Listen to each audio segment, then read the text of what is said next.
أعوذ بالله من الشيطان الرجيم. بسم الله الرحمن الرحيم.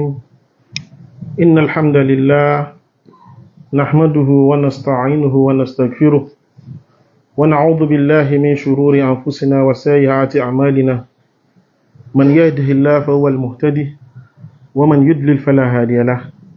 والصلاة والسلام على رسول الله وعلى آله وصحبه ومن تبعه بإحسان إلى يوم الدين. Amen. Amma ba'd. We thank Allah subhanahu wa ta'ala who has made it possible for us to gather here today again for another edition of our daily Tafsir in Ramadan. We ask Allah to put a lot of barakah in it. We ask Allah to be an effort that would have great impact. And we ask Allah to grant us all the rewards in this world and in the year after. May never deny us any of its rewards. Because there are some people today who even don't fasting and not fasting. They are playing around. They are not even fasting, they are drinking beer, and they are Muslims. And on the day of Qiyamah, there will be some people who fast who will be worse than them. And that is why we are trying to distinguish between those who are truly mu'minun and those who are faking it. So may Allah save us from the destroyers of good actions that would make it even, it will not, the person who did not do will now be better than the one who has done. Who has either done it for show off, has done it to be praised, or done it for different things. Or has fallen into some of the pitfalls of the surah that we have been trying to explain to ourselves. So yesterday, we told us about the fact that we shouldn't lose hope in Allah. Irrespective of what it is that you have done, you can still call yourself back. Insofar as you believe in Allah, the true Iman, devoid of shirk or kufr, and you do good actions. Allah surely is the one that rewards every good action and is sure to reward us with Jannah and give us, bounty rewards more than what we have put forth. So today we are going to be going to an important topic, and that has to do with our parents. Our parents is one of the major causes of, of fitna for many children. Many people are tested with their parents. And Allah has given a special mention to the parents in the surah where he's talking about tests, where he's talking about tribulations. Many people have been tried with their parents. Some people would pass the test and some people will fail woefully. They either fail because they feel their parents are on the path of kufu or on the path of bid'ah and they do no good to their parents. Such person are failed. Or they feel the love and they feel the emotional connection with their parents, and their parents are able to dissuade them from the path of rectitude. Either way, those two persons are failed. How can you be in the middle? That is what today's verse would be telling us, inshallah. I shall take it from the beginning to verse 9 of that surah. Bismillah. A'udhu billahi minash shaitanir rajim. Bismillahir rahmanir rahim. أعوذ بالله من الشيطان الرجيم. بسم الله الرحمن الرحيم. ألف لام ميم. أحسب الناس أن يتركوا أن يقولوا آمنا وهم لا يفتنون. ولقد فتنا الذين من قبلهم فليعلمن الله الذين صدقوا وليعلمن الكاذبين. أم حسب الذين يعملون السيئات أن يسبقونا ساء ما يحكمون. من كان يرجو لقاء الله فإن أجل الله لآت وهو السميع العليم. ومن جاهد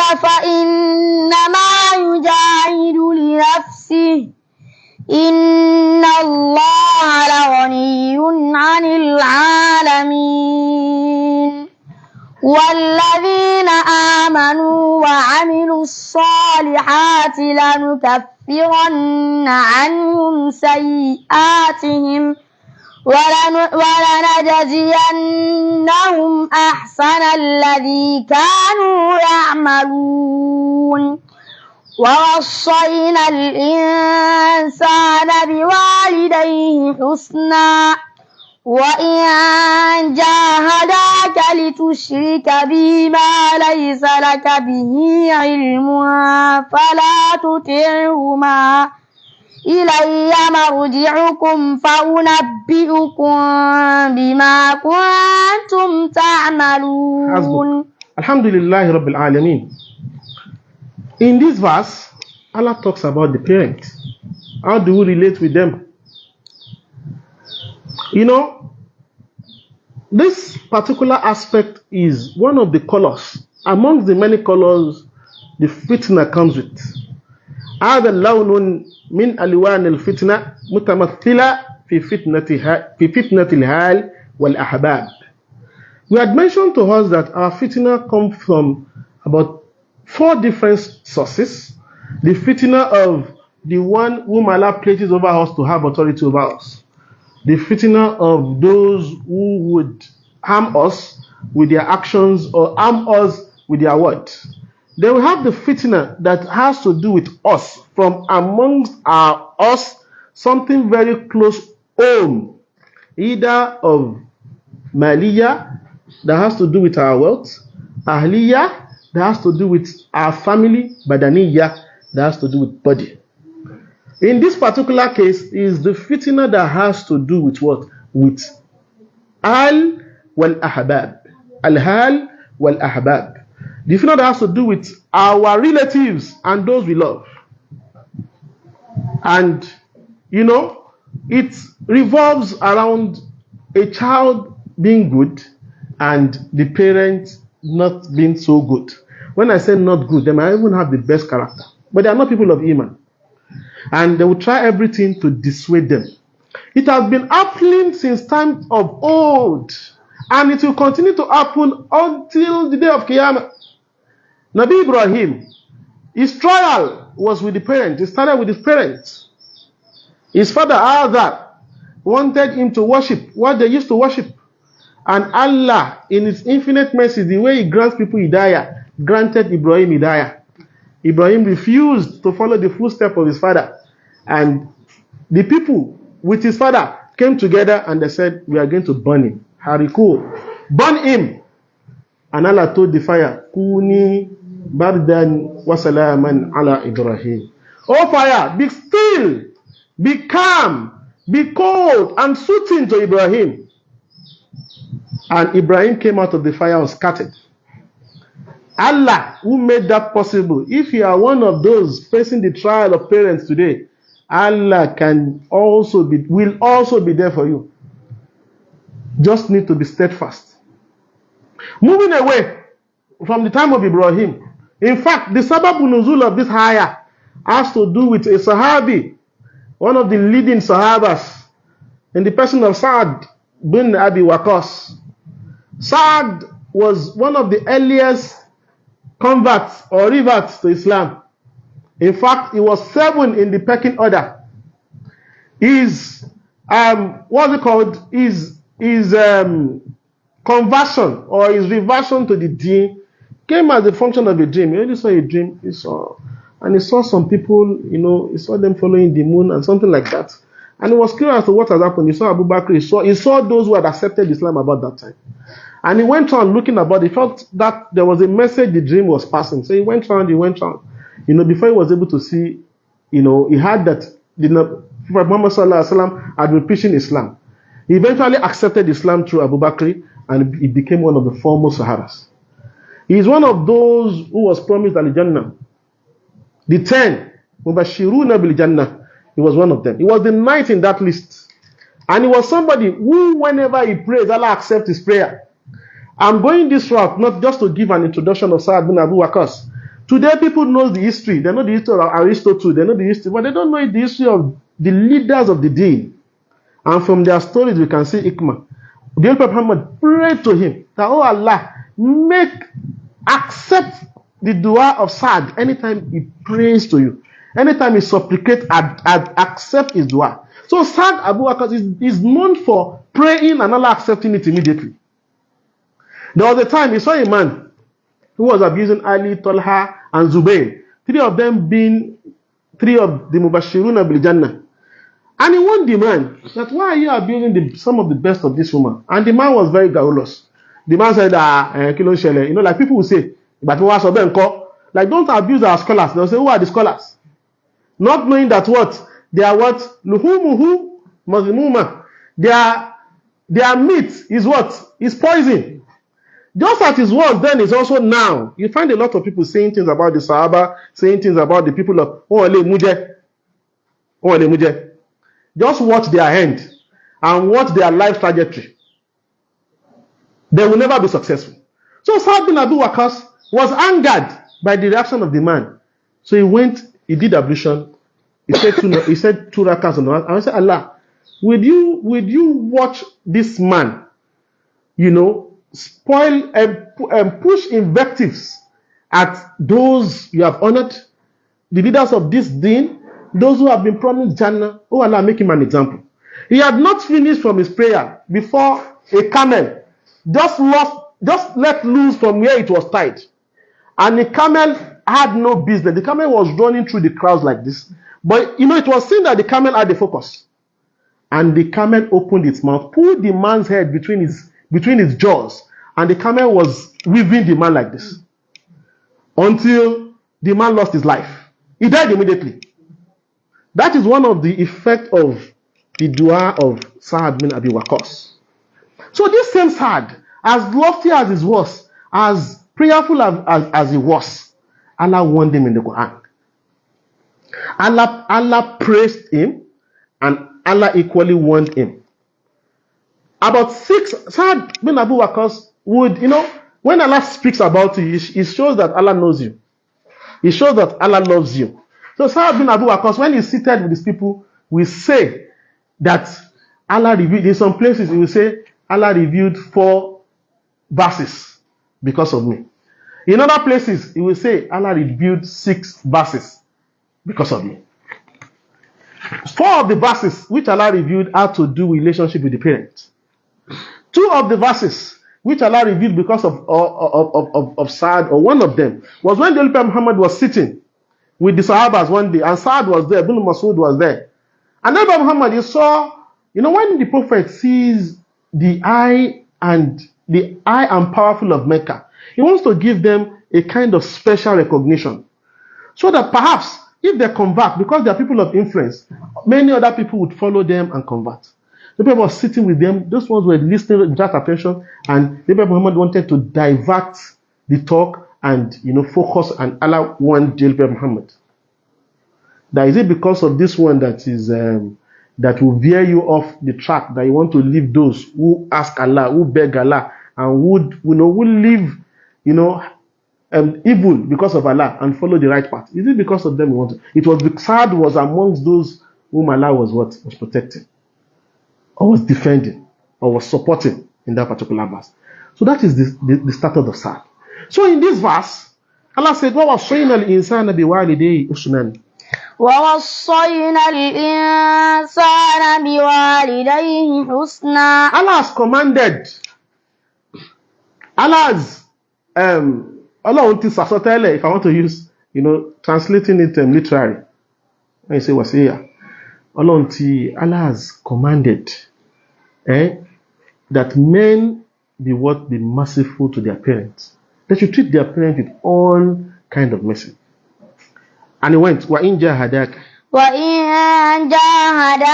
لِتُشْرِكَ بِي مَا لَيْسَ لَكَ بِهِ عِلْمٌ. But if your parents attempt, if they struggle, if they make efforts to ensure that you derail from the path of Allah by engaging in anything that is shirk, any kind of sinful things, any kind, this particular verse, though shirk is mentioned, but it's all kind of evil actions, all kind of sinful action If your parents would guide you towards that, then do not follow them. In this verse, it says, "Ma laysa laka bihi ilmun." So one may be confused when the verse says that which you do not have knowledge of. So does it mean that if you have knowledge of some shirk, then we can do them? No, it is not so. Whatever is shirk, you do not have knowledge of it. Because it's not part of what Allah has ordained. It's not part of your fitrah. We have a fitrah, and our fitrah is to what? Is to worship Allah.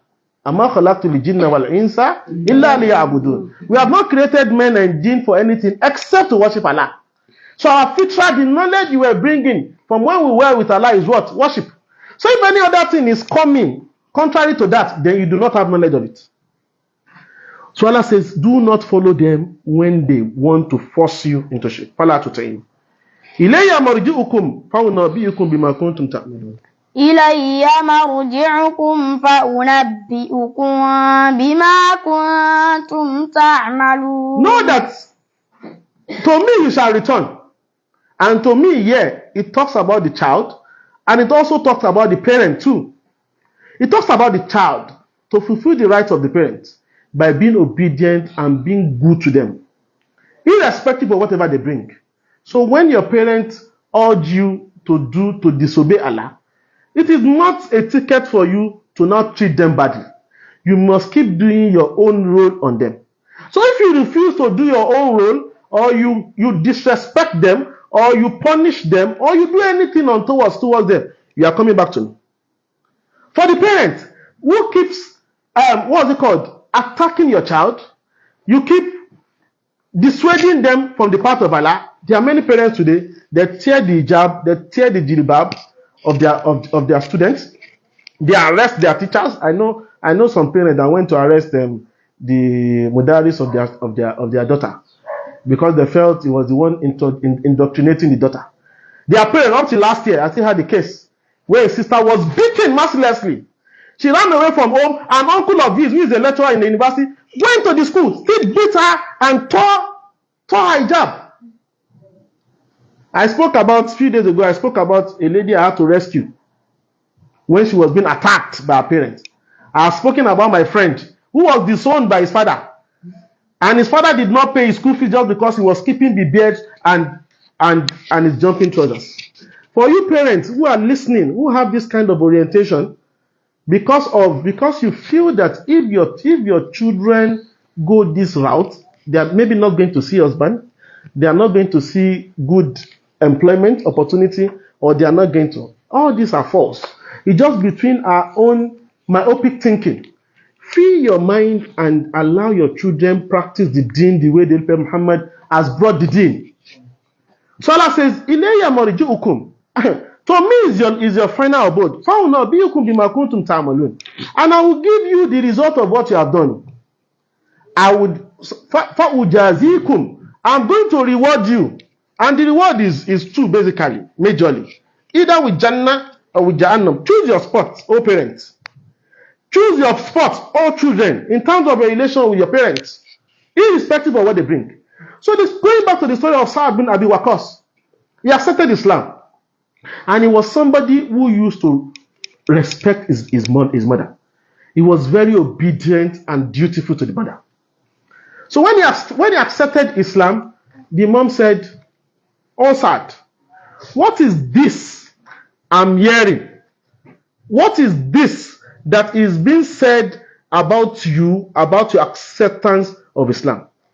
Wallahi, he said, by Allah, I'm not going to eat and I'm not going to drink until you have returned to Ma Kunta Alayh, to the region you were before. Aw amut, or until I die. Is it of the two? Is it that you return to the deen which you were before and we continue on the path you have been, or I die? And when I die, فَتُعَيَّرَ بِذَلِكَ أَبَدَ الدَّهْرِ. And people will, you are the one that keep your till the end of time. They'll keep talking about the fact that you were the one that caused my death. So there are different narrations to this and different sequences on this. He said that his mom on the first night did not eat, did not drink on the first day and night. On the second day and night, she also did not eat and did not drink. So Sa'ad bin Abi Waqqas went to her and said, Ya Ma, oh mother, walau kana laka mi'atun nafs. If you have 100 lives, fakharajat nafsan, and the lives are coming out one after the other from you. The first one comes, the second one comes, and I'm there seeing as these lives are coming out of you one after the other. Ma taraktu dini. I will leave my religion. Fakulli in shit. I will not takuli. Eat if you want and don't eat if you like.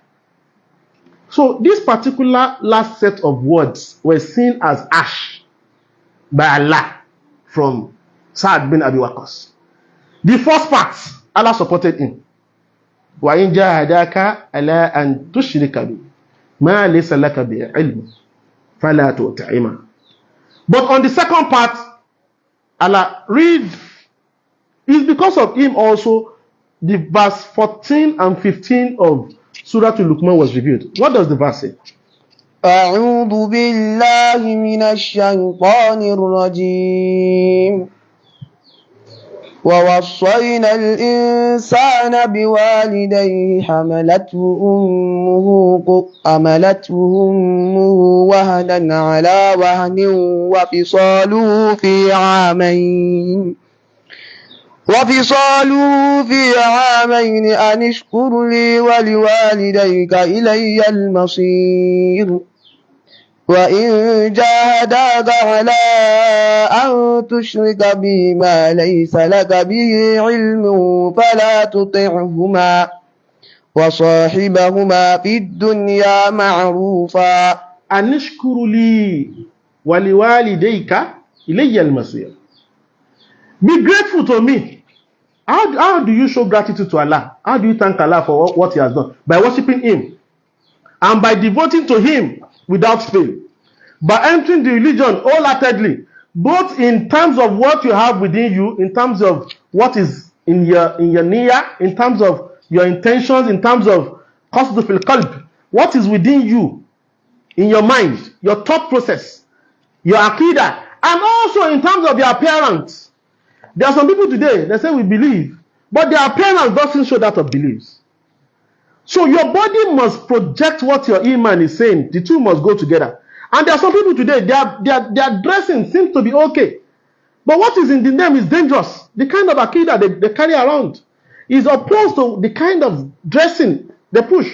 In terms of what they say, in terms of their character, in terms of their ideology, is not what, it doesn't look like what the Prophet Muhammad brought.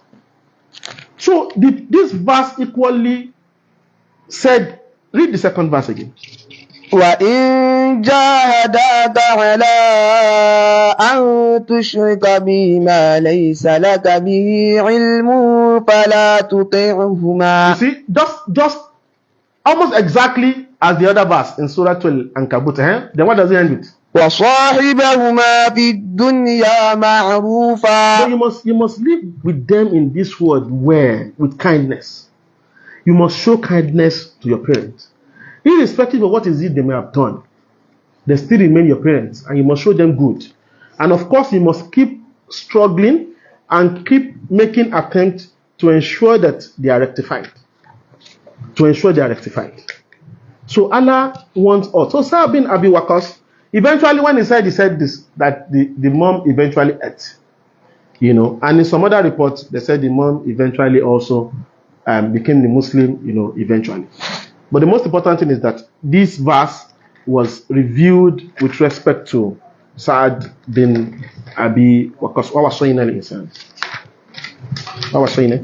ووصينا الإنسان بوالديه حسنا وإن جاهداك لتشرك بي ما ليس لك به علم فلا تطعهما إلي مرجعكم فأنبئكم بما كنتم تعملون. So there are a bit of explanations that the scholars have explained here as regards when they say follow their instructions. In what and in what?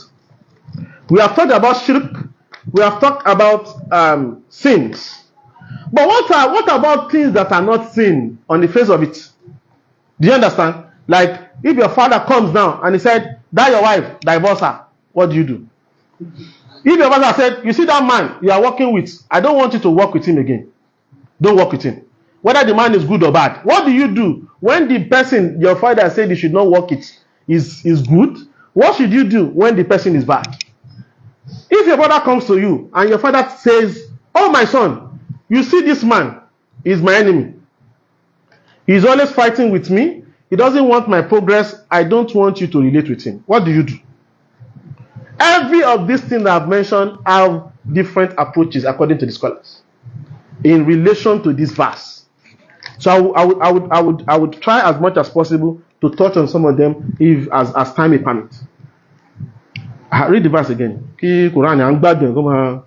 ووصينا الإنسان بوالديه حسنا وإن جاهداك لتشرك بي ما ليس لك به علم فلا تطعهما إلي مرجعكم فأنبئكم بما كنتم تعملون.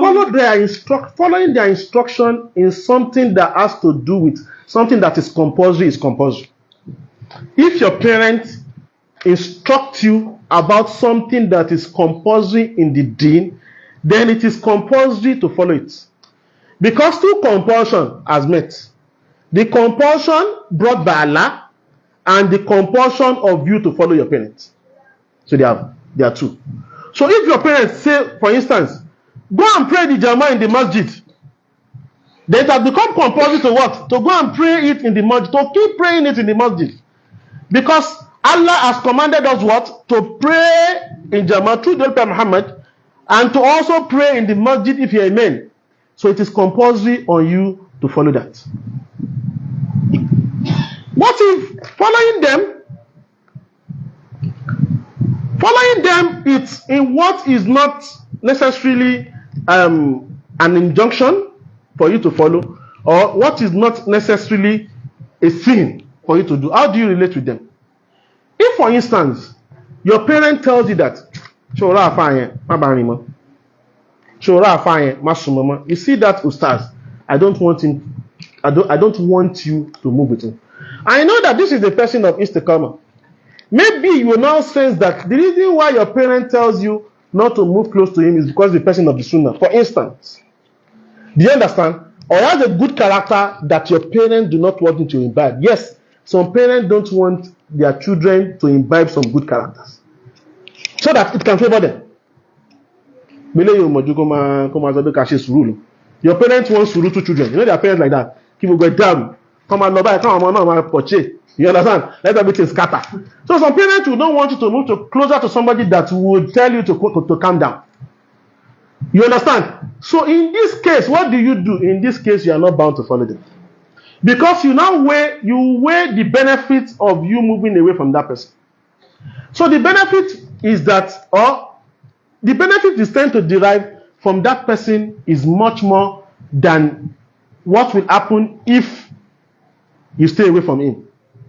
So you give the benefits further. So you are not bound to follow your parents in that case. Secondly, if your parent now says, "Oh my son, this person is my enemy. I don't want to see you with him." For you, it may not be a personal harm for you to not relate or to relate with that person. Do you understand? Relating with that person or not relating with that person may not confer any harm on you personally, but it may confirm a kind of harm or derision to your parents. Do you understand? It would make them sad. It will also be as if you are ganging up with the enemy in a way. You understand? So it is better in that situation to follow your parents' bidding. Since it's not as if there's anything special or out of the ordinary that you may be gaining from that person. Rather than, of course, gifting the person taslim may not do harm, but you avoid as much as possible to be somebody who just keeps obnobbing, entering in and out with that person, because it may harm your parents in a way, particularly in their psychology. This is not my words. These are the words of the scholars in explanation of this verse. Scholars like Ibn Taymiyyah, Al-Arani, and the likes of them. Now, in the case of parents telling you, divorce your wife, that also, you must treat it with caution.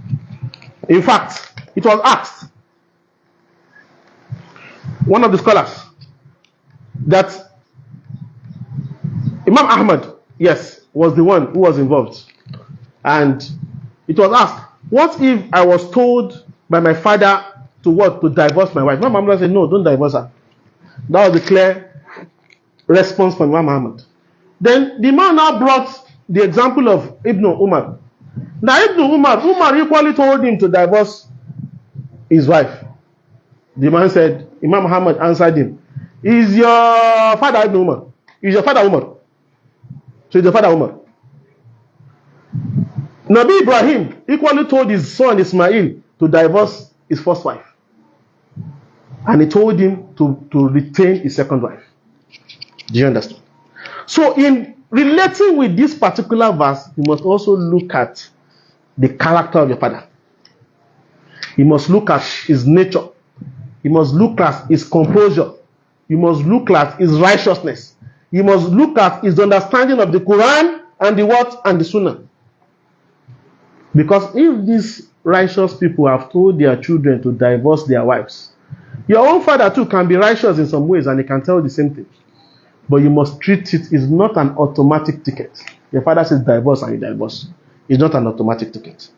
Because sometimes it could just be an ego fight or something. You understand? But in this, it is two-way. Do you understand? You must look at everything, holistically before you make a decision. Now. والذين آمنوا وعملوا الصالحات لندخلنهم في الصالحين. Now, so in this verse, we have seen that in the previous verse that we cited, we have seen that the compulsory nature of being good to the parents. Not just being good, your goodness must encompass goodness in terms of the kind of words you speak to them. فَلَا تَقُلْ لَهُمَا أُفٍّ فَلَا تَنْهَرْهُمَا وَقُلْ لَهُمَا قَوْلًا كَرِيمًا. وَلَا تَقُلْ لَهُمَا أُفٍّ. Má ṣe ṣí àwọn òbí ẹ̀.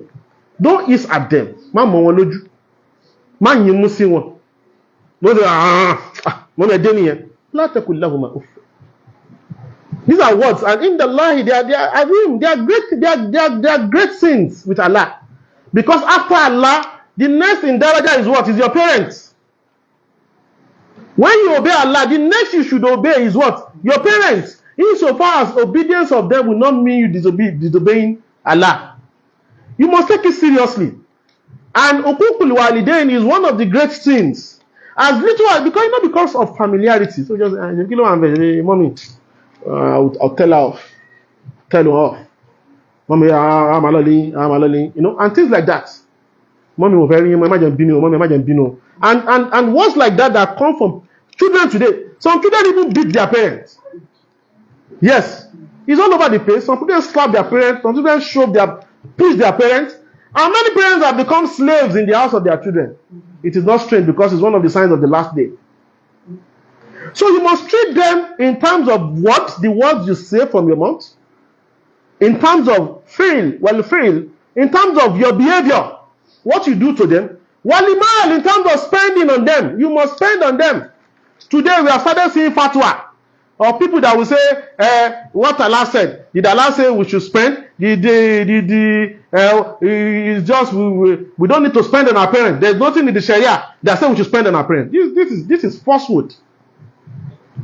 This is falsehood.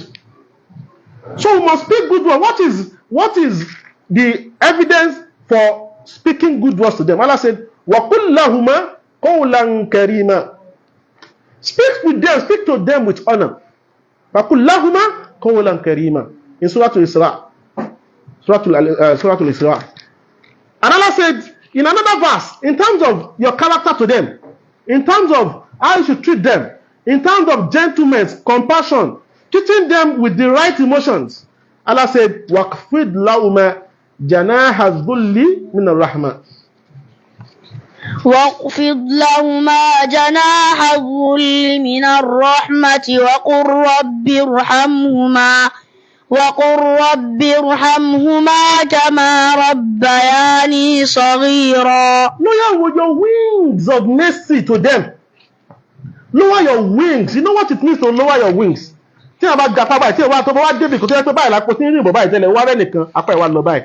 That is how you should. If you are coming with any kind of emotions from outside, you are the president of the world, you are the governor of your state. When you get to your parents, you what? Lower your wings. Let it be seen that so you must lower your wings. So that has to do with what? With your composure when you see your parents. Then in terms of man, he says, وَآتِ ذَا الْقُرْبَى حَقَّهُ وَالْمِسْكِينَ. وآت ذا القربى حقه والمسكين وابن السبيل. Now, وآت ذا القربى. Then you give to those who are close to you. ذا القربى. Who is the closest to you? Your parents. Your parents are the closest to you. Your mother, then your father. So you spend on them. It is compulsory on you to spend on them as much as you are able to do. You spend on them. The time is fast spent today, inshallah. Tomorrow we'll take it from this same verse, inshallah. Then we'll proceed with other verses. We ask Allah, رَبِّ ارْحَمْهُمَا كَمَا رَبَّيَانِ صَغِيرًا. رَبِّ ارْحَمْهُمَا كَمَا رَبَّيَانِ صَغِيرًا. رَبِّ ارْحَمْهُمَا كَمَا رَبَّيَانِ صَغِيرًا. We ask Allah to rectify the affairs of our parents. Those of them who died upon Iman, may Allah admit them to Jannah. Those of them who died upon Islam but have some little, things that may Allah overlook their shortcomings. May Allah expiate their sins. And for those of them that are alive, may Allah rectify their affairs. And may Allah make them die upon Iman. The kind of the life that you have done for those who are past. Their parents were initially upon Kufu. The father of Abu Bakr, his mom were upon Kufu. They came to Islam. And like that, among the Sahabas. What you have done for them, you can also do for some of our parents that are falling short. We ask Allah to do it for them. May we all die upon Islam, upon the Sunnah, and upon the path of the Salaf. Subhanaka Allahumma wa bihamdik. Ashhadu an la ilaha illa anta astaghfiruka wa atubu ilaik. Assalamu alaikum wa rahmatullahi wa barakatuh. Wa alaikum assalam wa rahmatullahi wa barakatuh. Jazakumullah khairan. So I'm sorry. This is one. I'm there. I'm there. Look, this one. Ele is so much better.